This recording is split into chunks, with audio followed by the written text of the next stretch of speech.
Hi there, I'm April Desjardins. This is going to be a tutorial on covering marching bass drum heads with contact paper, which is something I've been fiddling with for like 3 years with my work at Eden Prairie High School as bass tech. So this is an alternative to screen printing heads, which can be super expensive. And what I found with doing this, the total cost is about $36-ish. So like 4 rolls of contact paper and then just some time investment. It's definitely not like Onto's, where the installation is kind of figured out for you. It's not that easy, but with like some time, a weekend to burn, because I know we all have a ton of spare time, you can get the contact paper on and make your bass drum heads look pretty good for an entire season. So I'm just going to kind of walk through what I've already done and some of the materials I use. This is going to be lame. I'm going to show you pictures on my computer here. So this is what I did last fall. And what this is, I painted white contact paper and then put it on the drum and then covered it with clear contact paper, and then as you see, put the Yamaha logo sticker over all of that.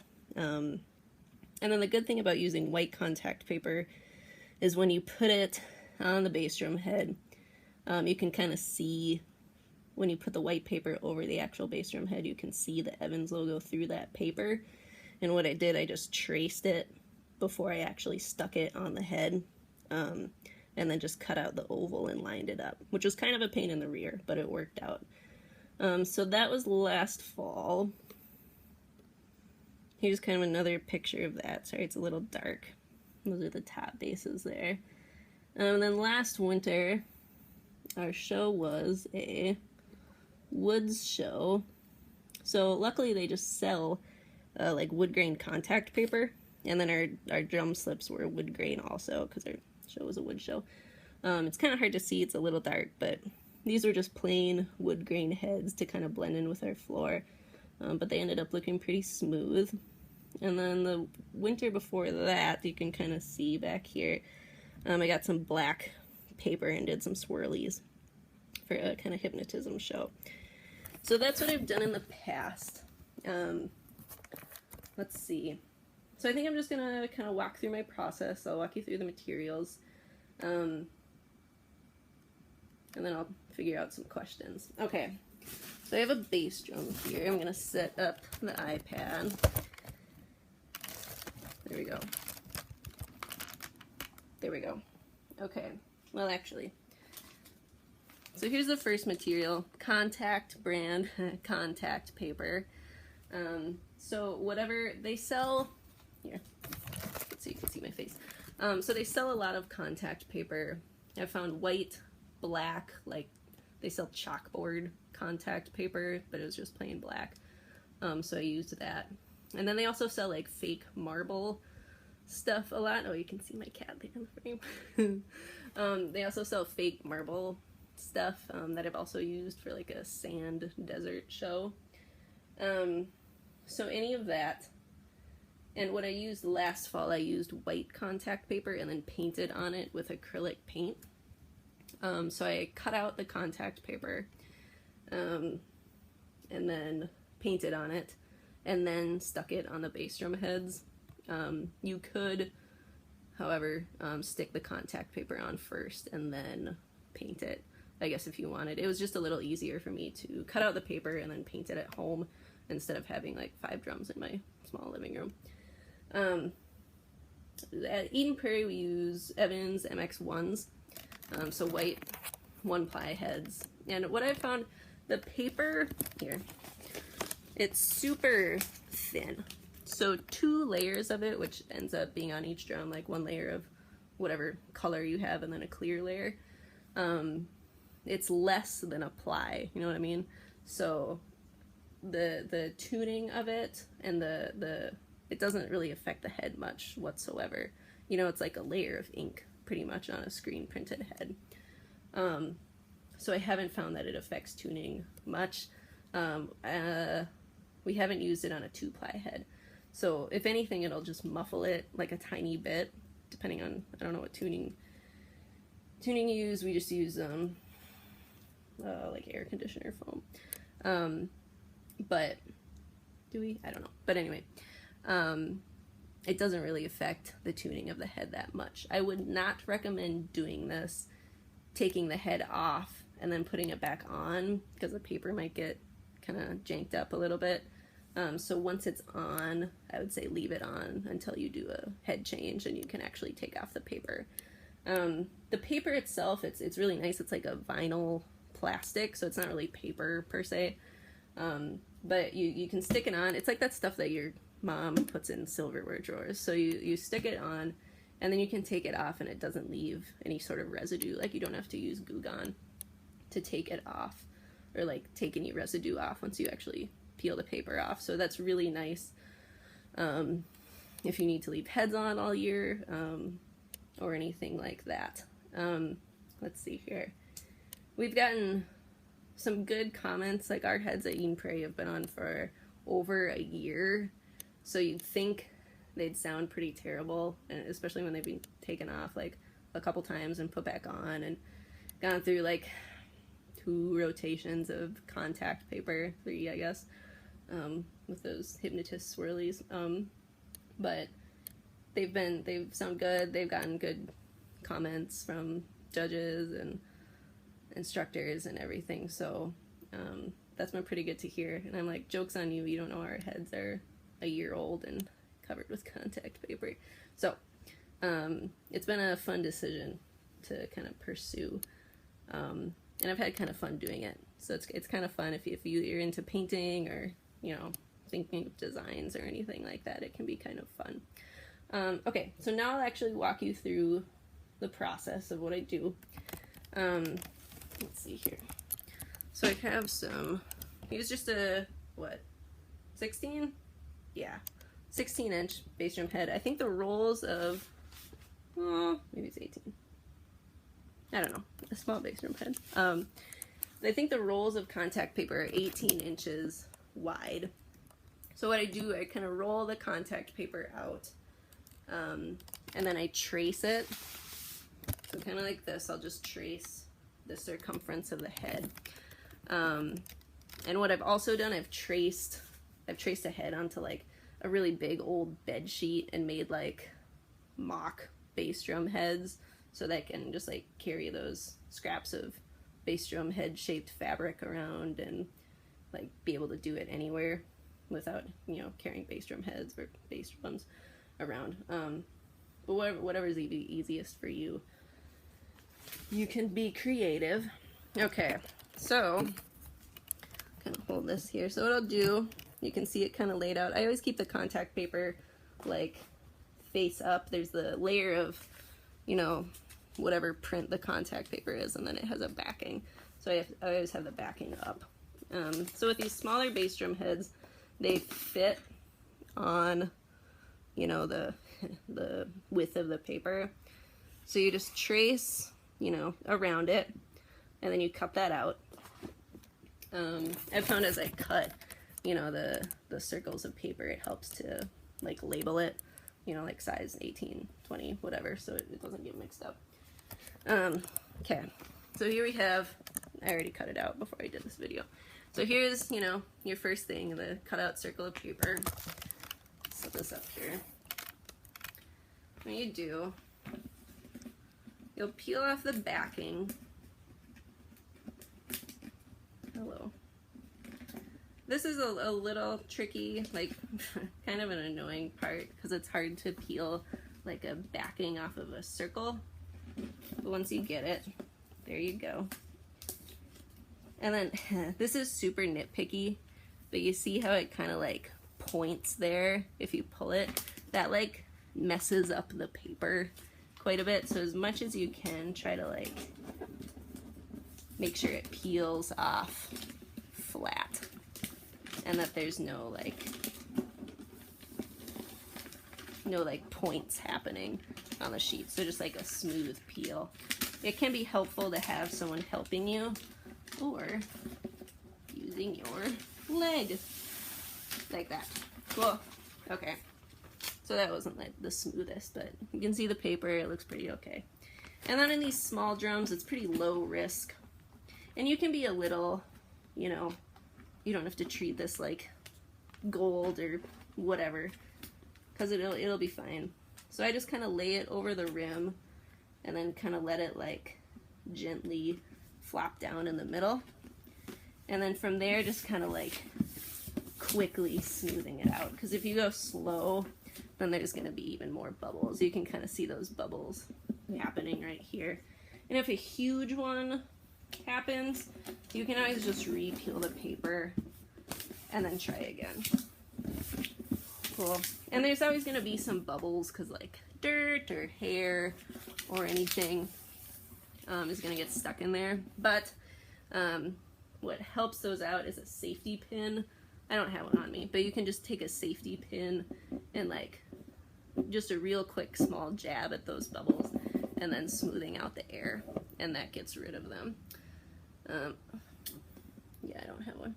But anyway, yeah. And so what I do usually, I put on the actual contact paper, and then I put the clear circle over it, and then I go through and do all the bubbles, the big ones anyway, because it's kind of just a pain in the rear to do it twice, you know, because you're gonna get bubbles from the clear stuff too.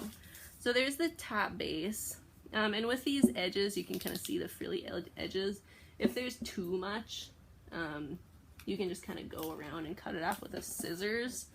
What I also do, I'll just take a credit card and like, here, I'll actually grab a credit card. Where'd it go?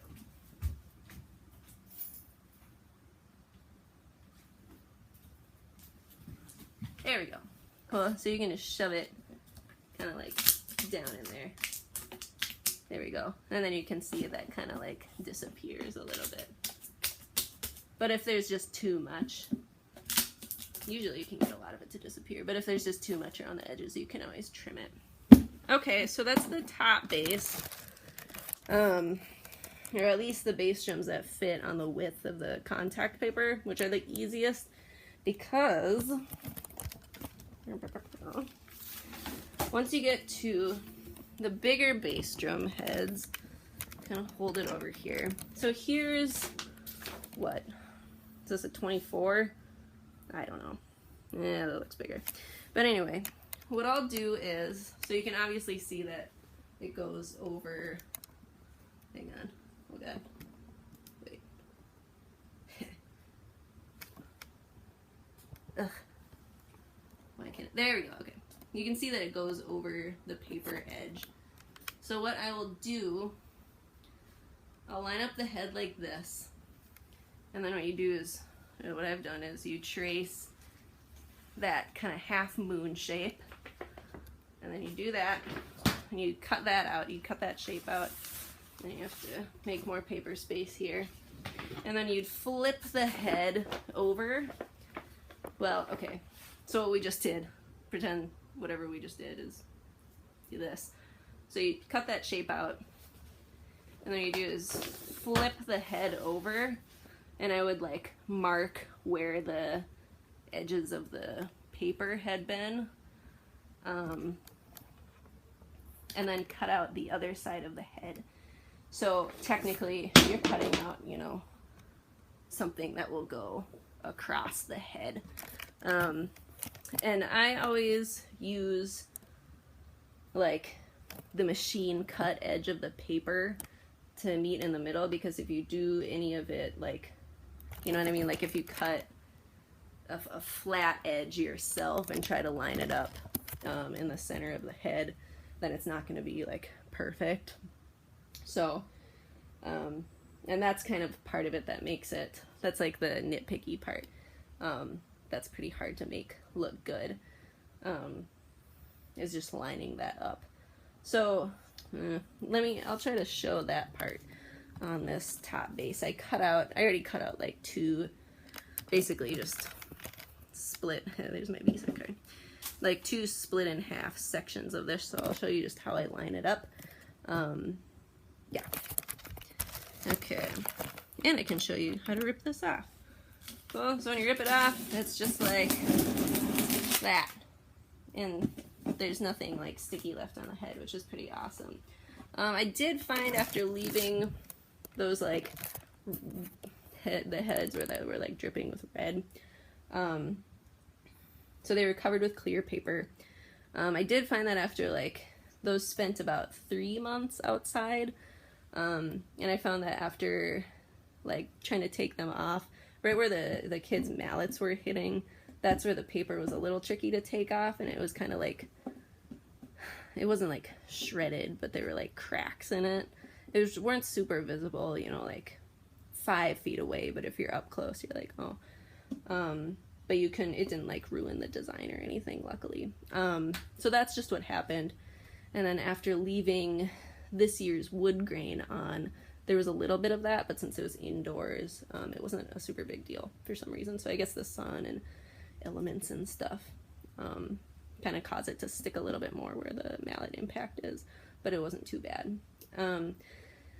Before I get into the like putting on the split thing, I will say that the clear coat of contact paper is really important, and I'll kind of show you that. So it's like contact paper and it's clear paper. It'll say clear matte on it. You can kind of see that transparent. But what I get is, so it comes in a wrapper and it'll say like clear but like glossy finish on it. So if it doesn't say glossy finish on the wrapper, here, I'm gonna go get it. Please stand by.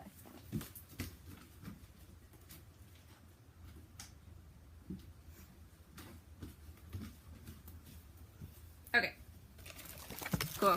So there we go. So it has this like, you can see it says like clear covering glossy brilliant contact brand paper. So if it doesn't say this glossy thing on it, then it's not glossy, and it's like matte paper.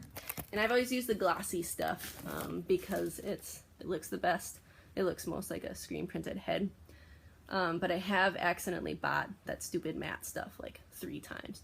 So I found it at Michael's, and my other paper I found at Home Depot. And they're each like $9 a roll. So yeah, if you want the glossy stuff, just make sure you look for the glossy, like actual writing on the label.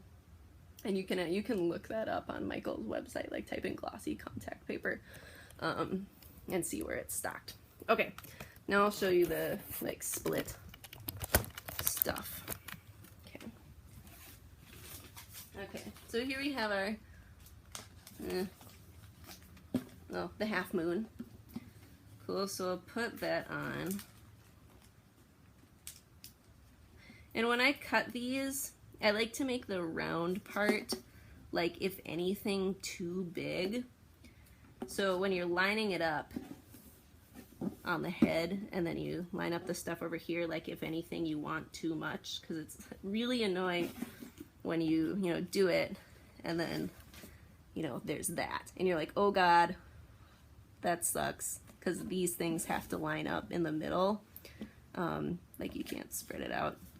So the bigger drums, I like to, give a little room on the edge of the contact paper. Okay.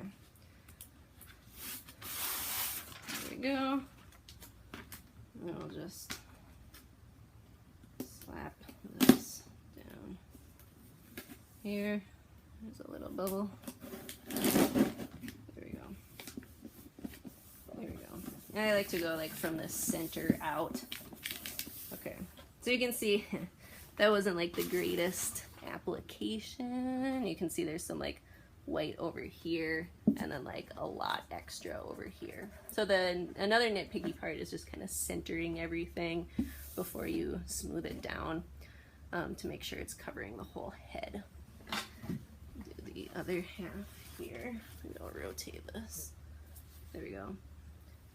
So this, you can kind of see, I free-handed this just for the purpose of the video, like just to get in on there, and you can see that it's a wavy line, and it's not like, there's no way it's gonna line up perfectly. Cool. So you can see how that white line there. And if it's a machine cut edge, I've never had a problem with it lining up. The only tricky part with a machine cut edge is when you line it up, and ideally this would be, you know, perfectly flush with it, is making sure that it doesn't overlap like whatsoever, because if it overlaps, then when you put the clear stuff over it, it's going to be a little bit of a bump, which isn't the hugest deal, but it's happened, and it made me upset if you're looking at it all season. So that's also, again, kind of a nitpicky part of putting on the paper. Cool, so I'll just pretend to do this here. This is easier to rip off because you have a point, and then you can just go like whoosh. Well, so I always kind of do this like with the flat edge toward me, and then I really stretch it, and then I kind of just stretch it, lay it down, kind of gently smooth it out, and then press it towards the sides. Cool. Okay, so you can see that seam, and you can't see that when it's a machine cut edge. And then you can see the bubbles over here. So after this, I would lay down a layer of clear paper, smooth that out, and then go through and, you know, take 2 minutes just while you're zoning out to like pop all the bubbles, and then a lot of this crap kind of disappears. That's also only visible when there's kind of direct light shining on it. If you're looking at it from a field, these little bubbles are totally not visible, you know, if there's not like a light glare on them. But if that's, you know, I just want to get as much out of them as possible because it doesn't look super great close up. Yeah, and then the seam wouldn't exist if it was like a machine cut straight edge. So obviously on the bigger drums, it won't be like exactly half of the drum. You can see it's totally half and half split. And you saw when we cut, like, obviously more of the drum is on the paper than is not on the paper. So when I lay that down, I like to have the seam closest to their face, or like, you know, closest to their body on the drum. So like if sorry, mirrored, if this is the part that's closest to the harness, like the seam would be mirrored drum. You know what I mean? So if it's a vertical seam, then it'll be like here on the drum. If the drum is in front of you, it would be here. And what I've always done like vertical, like you saw those, the red that was dripping down vertically and this wood grain was vertical.